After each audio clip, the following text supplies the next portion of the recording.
हाय इथे मध्ये सुट्टी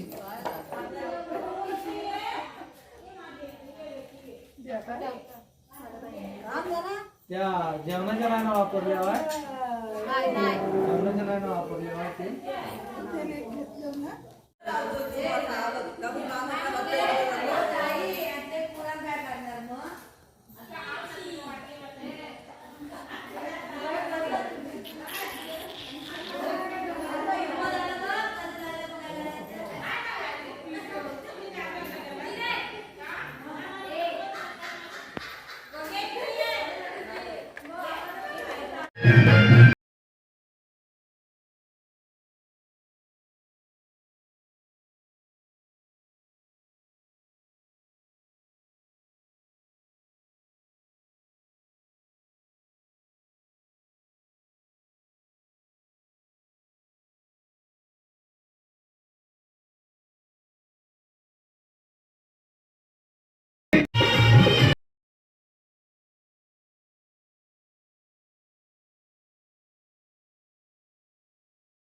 ते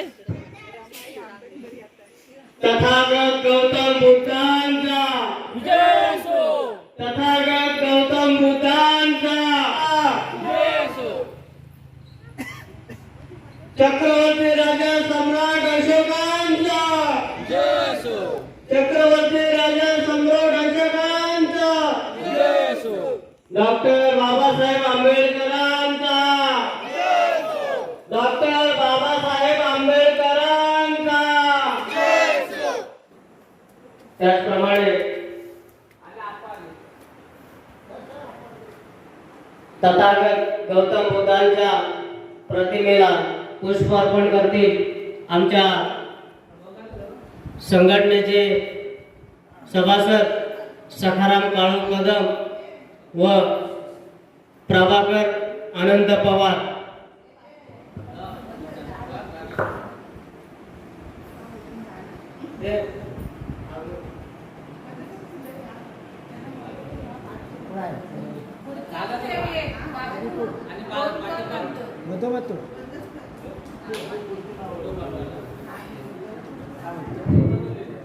त्याचप्रमाणे डॉक्टर बाबासाहेब आंबेडकर यांच्या प्रतिमेला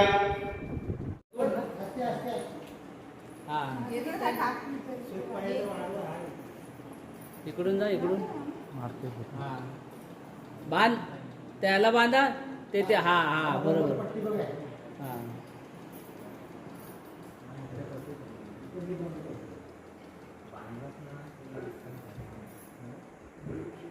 धन्यवाद.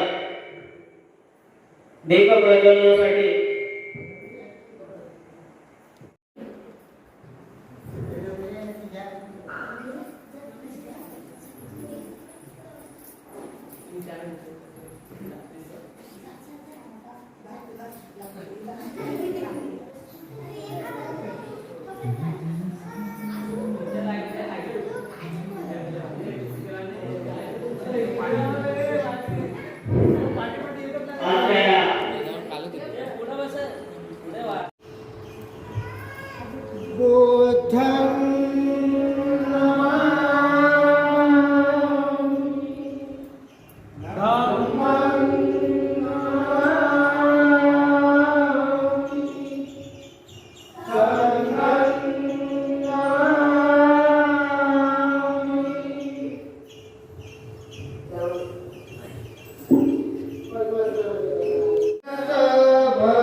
सारळीत धातू महाबोधी बुधरूपं सकलंतरा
आणि आपल्या स्थानिक मंडळाचे अध्यक्ष आयुष्यमान प्रकाशजी लक्ष्मण कदम यांना विनंती करेन की आपण या कार्यक्रमाचे अध्यक्षस्थान स्वीकारावे.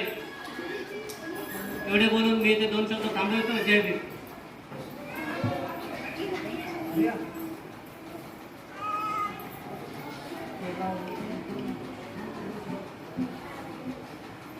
सर्वांना मैत्रीपूर्ण जय भीम. अखंड विश्वाला शांतीचा मार्ग देणारे महामानव तथागत गौतम बुद्ध, भारतीय राज्यघटनेचे शिल्पकार भारतरत्न डॉक्टर बाबासाहेब आंबेडकर, शिक्षणाचे आर्धदैवत महात्मा ज्योतिबा फुले व सावित्रीबाई फुले, रयतेचा राजा छत्रपती शिवाजी महाराज व शंभू महाराज, माता रमाई, माता भीमाई या सर्वांच्या प्रतिमेस पुष्पहार अर्पण करतो. आज त्रिरत्न बुद्ध विहारामध्ये 67वा धम्मचक्र प्रवर्तन दिन साजरा होत आहे.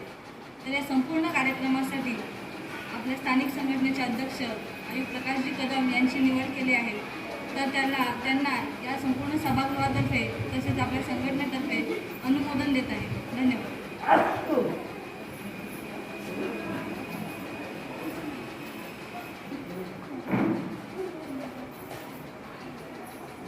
सगळ्यांना सविनय जय भीम. अखंड विश्वाला शांतीचा मार्ग देणारे महामानव तथागत भगवान गौतम बुद्ध, महाराष्ट्राचे आराध्य व छत्रपती शिवाजी महाराज, क्रांतीसूर्य महात्मा ज्योतिबा फुले, सावित्रीबाई फुले, भारतीय संविधानाचे शिल्पकार महामानव डॉक्टर बाबासाहेब आंबेडकर, माता रमाई, माता भीमाई यांच्या पवित्र स्मृतीस त्यांच्या त्यागास विनम्र अभिवादन. चिपळूण तालुका बौद्धजन हित संरक्षक समिती, कुटरे विभाग क्रमांक 3, शाखा क्रमांक 4, संलग्न बौद्धजन सेवा मंडळ मौजे कुशिवडे, स्थानिक राष्ट्रमाता सावित्रीबाई फुले, शिवभीम युवा मंच, रमाई तरुण मंडळ या सर्व मंडळांचे आजी माजी कार्यकारिणी सदस्य बंधूंनो, या ठिकाणी सचिवांनी उल्लेख केल्याप्रमाणे आज विद्यार्थ्यांचा वक्तृत्व स्पर्धेचा जो कार्यक्रम आहे आपण चालू करणार आहोत. तर मी सचिवांना विनंती करतो की पुढील कार्यक्रमाला आपण या ठिकाणी सुरुवात करावी असे मी या ठिकाणी नमूद करतो आणि मी या ठिकाणी थांबतो.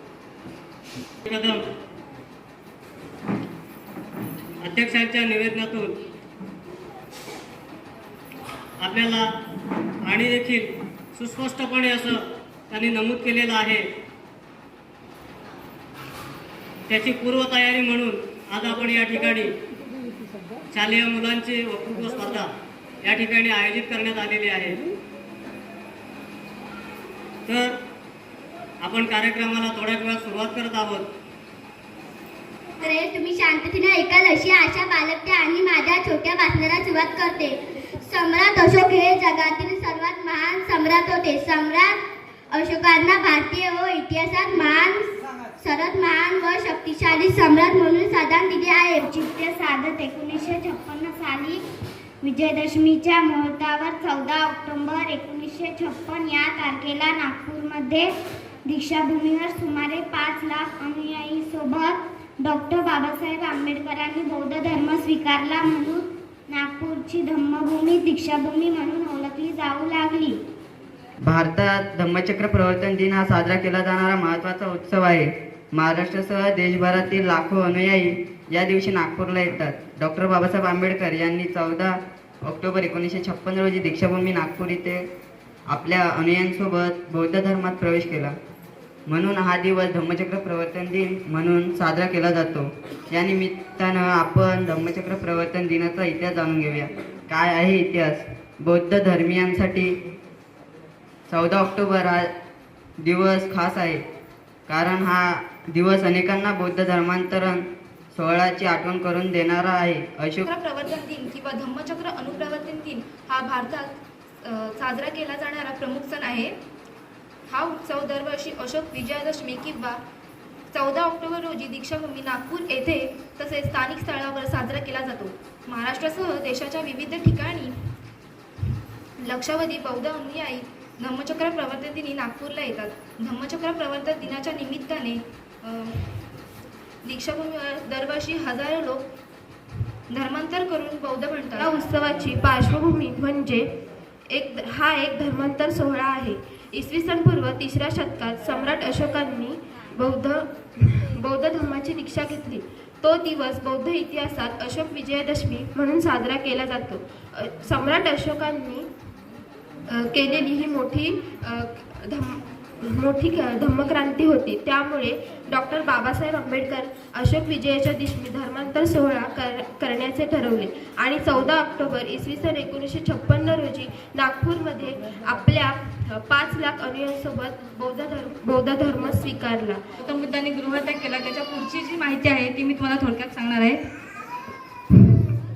तर तथागत गौतम बुद्ध यांनी जेव्हा गृहत्याग केला त्यानंतर ते पुढे भृंग ऋषींच्या आश्रमामध्ये गेले. तिथे त्यांनी सांख्यिकी भाषेचा अभ्यास केला. परत तपश्चर्येचा त्यांनी अभ्यास केला. त्यांनी तिथं खूप शिक्षण घेतलं, ज्ञान मिळवलं. पुढे त्यांनी ठरवलं की काहीतरी नवीन ज्ञान मिळवायचं, एक नवा शोध घडवायचा. म्हणून ते तपश्चर्येसाठी बसले होते. खूप वर्ष ते ती खीर खायला देत. मग गौतम बुद्धांना त्या स्त्रीने खीर खाण्यासाठी दिली. आणि जेव्हा ती खीर प्राशन केल्यानंतर गौतम बुद्धांना कळलं की शरीरभंग करून तपश्चर्येचा काहीही उपयोग नाही. त्यामुळे त्या दृष्टिकोनातून त्यांना ते ज्ञानही मिळालं नाही. म्हणून त्यांनी ठरवलं की म्हणजे हा एक नवा बोध त्यांना मिळाला. म्हणून त्यांनी म्हटलं की तपश्चर्येचा मार्ग त्यांनी सोडला. आणि त्या पिंपळाच्या झाडाखाली जेव्हा गौतम बुद्ध बसले होते त्याच साईडलाच एक नदी होती. तिथे ते पात्र घेऊन ते गेले आणि म्हणाले की जर मला एक नव्या ज्ञानाचा बोध मिळाला आहे, तर नव्या मार्गाचा शोध मला मिळाला आहे, तर हे जे मी पात्र नदीमध्ये फेकत आहे ते नदीच्या प्रवाहासोबत जाईल. जर मला ज्ञान मिळालं असेल तर ते प्रवाहाच्या उलट्या दिशेने जाईल. जेव्हा गौतम बुद्धांनी ते पात्र नदीमध्ये फेकलं तेव्हा ते प्रवाहाच्या उलट्या दिशेने फेकलं. त्यावेळेस गौतम बुद्धांना समजलं की खरंच मला एक नव्या मार्गाचा नवीन ज्ञानाचा शोध मिळाला आहे. म्हणून त्यांनी तो तपश्चर्येचा मार्ग सोडून पुढे ते दुसऱ्या मार्गाने निघाले. हे राज्य होतं. सम्राट अशोक हा खूप मोठा राजा होता. चक्रवर्ती सम्राट होता. चक्रवर्ती म्हणजे काय? सम्राटांचा सम्राट, ज्यानं संपूर्ण जगावरती राज्य केलं होतं असा सम्राट. एकही युद्ध हरलेला नव्हता तो, असा सम्राट अशोक होता. तर भारतामधीलच म्हणजे आताच्या काळातील ते बिहारमधील पटना राज्य आहे. तिथे पुरातन काळामध्ये तिथे कलिंग हे नाव होतं त्या राज्याला.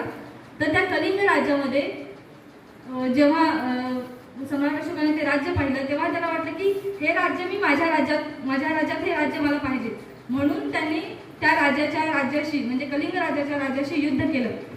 आणि युद्ध पुकारल्यानंतर तो त्या सम्राट अशोक हा खूप मोठा योद्धा होता. तो कधीही हरलेला नव्हता. त्या युद्धामध्ये सुद्धा तो जिंकला. तर त्यानंतर तो स्वतःचा विजय पाहण्यासाठी तिथे जेव्हा त्या युद्धाच्या ठिकाणी जाऊन बघितलं त्याने, तर ज्या व्यक्तींचा दोष नव्हता ती निष्पाप व्यक्तींचे सुद्धा रक्तपात तिथे झाला होता. अन्नधान्याची नाश झाली होती. पूर्ण राज्य उद्ध्वस्त झालं होतं. हे बघून सम्राट अशोकाच्या मनामध्ये एक वेगळीच खंत निर्माण झाली की मी हे सगळं कशासाठी केलं, या सगळ्यातून मला प्राप्त काय झालं. फक्त मला एक राज्य मिळवण्यासाठी मी निष्पाप जीवांची हत्या केली. त्यामध्ये त्या लोकांचा काहीही दोष नसताना मी त्या लोकांना मारलंय, अशी एक खंत त्याच्या मनामध्ये आली. आणि मग नंतरला त्याच कलिंग राज्यामध्ये एके ठिकाणी बौद्ध भिक्षू तिथे होते. त्यावेळेस त्या ऋषींना बघून सम्राट अशोक त्यांच्यापाशी गेले आणि म्हणाले की ही जी माझ्या मनामध्ये खंत वाटत आहे ती मी इतकीच युद्ध केली, एकही युद्ध न जिंकलेलं, पण आज मी त्या तिथे रक्तपात बघून मला जी मनामध्ये खंत झाली ती कशामुळे. त्यावेळेस ते भिक्षू म्हणाले की तुम्हाला एक नवा बोधच झाला आहे की हिंसेच्या मार्गाने काहीही प्राप्त होत नाही. हिंसेच्या मार्गाने जर तुम्ही गेला तर तुम्हाला दुःखच मिळेल. सकाळपासून ज्यांनी सूत्रसंचालन केलं ते आपले सन्माननीय संतोषजी कदम, तुमचं सर्वांचं भाषण आहे. आपल्याला विभागाची तयारी करायची. तुम्हाला जी तयारी केली आपण तयारी करण्यासाठी तर तुम्हाला सांगितलं. बौद्ध धर्म हा कुठून परदेशातून कुठून आलेला नाही. हा बौद्ध धर्म हा मुळातच पहिला भारतीय या देशातल्या मातीतला आज बौद्ध धर्म आहे. बौद्ध धर्माची आम्ही दीक्षा वगैरे काय घेतलेली नाही. तर धम्मचक्र प्रवर्तन झालं. परिवर्तन आणि प्रवर्तन याच्यामध्ये बराच जमीन आसमानचा फरक आहे. परिवर्तन हे कपडे बदलून होतं आणि प्रवर्तन हे मनातून होतं. म्हणजे आपल्या वागणुकीत आपल्या विचारामध्ये सगळ्यामध्ये आपलं प्रवर्तन होतं. त्याला प्रवर्तन म्हणतात. बाबासाहेब आंबेडकरांनी बुद्धांनी आज धम्म अशोक चक्रवर्ती सम्राट अशोकांनी आम्हाला प्रवर्तित केलं. आमचं प्रवर्तन केलं, परिवर्तन. मी तुम्हा सर्व आपल्या मुलांना सांगू इच्छितो सम्राट अशोकाचं ते युद्ध आहे ते युद्ध फार भयानक होतं. युद्ध एवढा संहार झाला म्हणजे कत्तली झाल्या.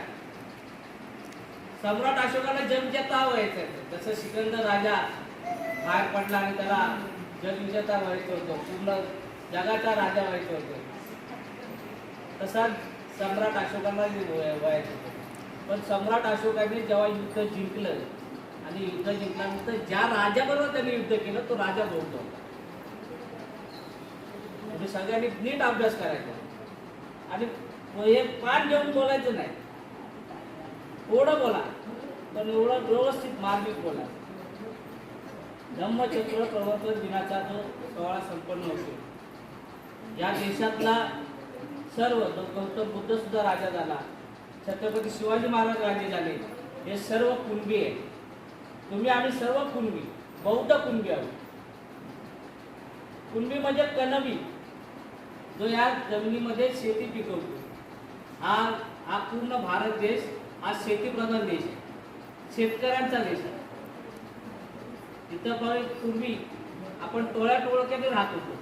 तुम्हाला साधं उदाहरण देतो. प्रत्येक गावाची जी ग्रामदेवता आहे, ही ग्रामदेवता म्हणजे तुमच्या आमची राणी आहे. आणि ही राण्या त्या बौद्ध राण्या होत्या.